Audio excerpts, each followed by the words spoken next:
Joining me now is Superintendent of Schools, Dr. Jack Dale. Welcome. Thank you. Well, we're here to talk about our final budget, right? Right. That the school board passed at the end of May.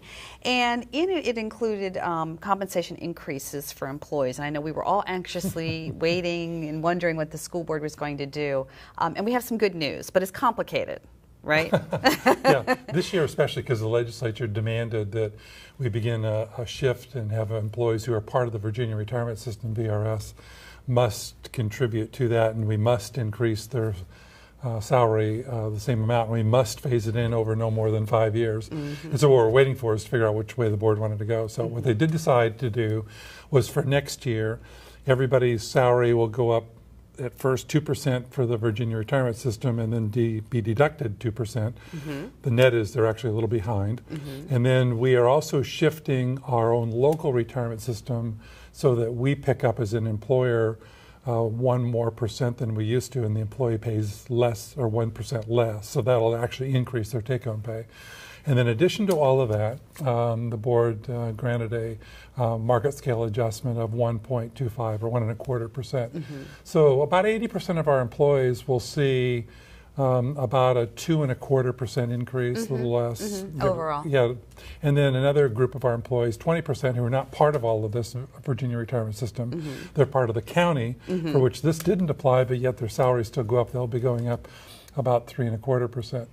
Now, just to put it in context, about 8 years ago is where we were contributing to Virginia Retirement System. Over the last 6 or 8 years, we stopped contributing, and mm-hmm. now we're just reversing it. So in some respects, we're just going back in time and doing it more slowly. Right. And well, it was great that it'll be a wash for employees in terms of that, and it will, I guess, drive salaries up in terms of retirement. Yeah, that'll actually be a benefit for, especially for people who are close to retirement, mm-hmm. or even those who stick around and are a long way from retirement, because mm-hmm. the salaries will have will be at a higher level mm-hmm. than for retirement calculations. And comparable to other districts in the area? I think what will end up happening, our salaries traditionally have been a bit lower than others, but we do a lot of comparison with Virginia, so mm-hmm. we'll just be in that same mm-hmm. position.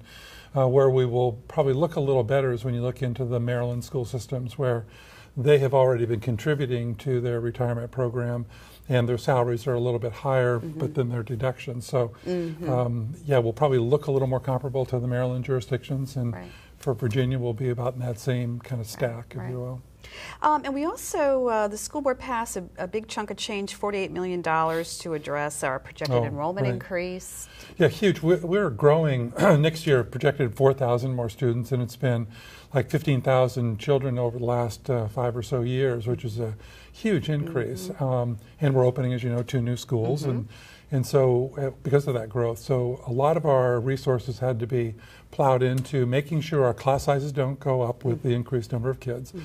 and making sure with children who have coming from more impoverished backgrounds or have English as a second language, that we have lower class sizes for those and maintain the low class sizes mm-hmm. for those kids so that they can learn and catch up with their peers mm-hmm. in a short period of time. So as you said, $48 million went to that. Right.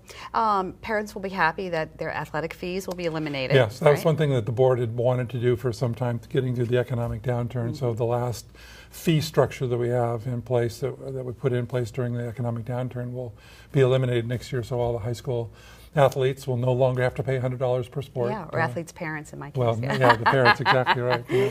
And also the extended learning time for at-risk students. What is that going to look like?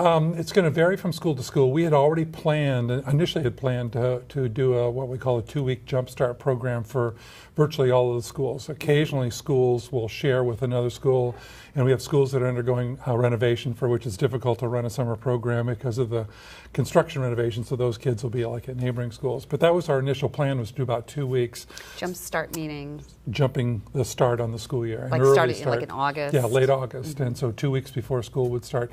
Some who have Title I funds were even going to do about a third week, so it was going to vary a little mm-hmm. bit depending on resources.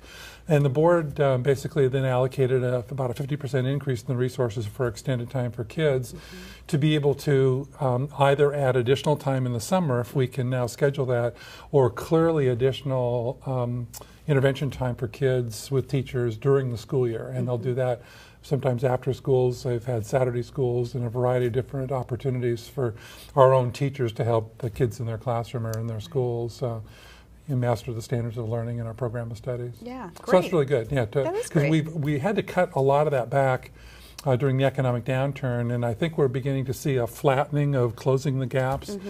Some of our increases are not increasing as much, so it's more flat, and I think it's because we haven't had the resources to devote the additional time and attention to kids who needed the help. Right. And now we'll be able to get back to the way we were about 3 years ago. Right, that's great. Any other highlights you want to share? I think that's the biggest thing. We are continuing with the minor expansion of the foreign language program, so that one's, people want to know that. And eventually we want to schedule all 140 of our elementary schools with either immersion program or the foreign language experience, but that's several years off. All right. When we complete that task. All right. And we start the next budget cycle very soon, right? Yeah. Yesterday.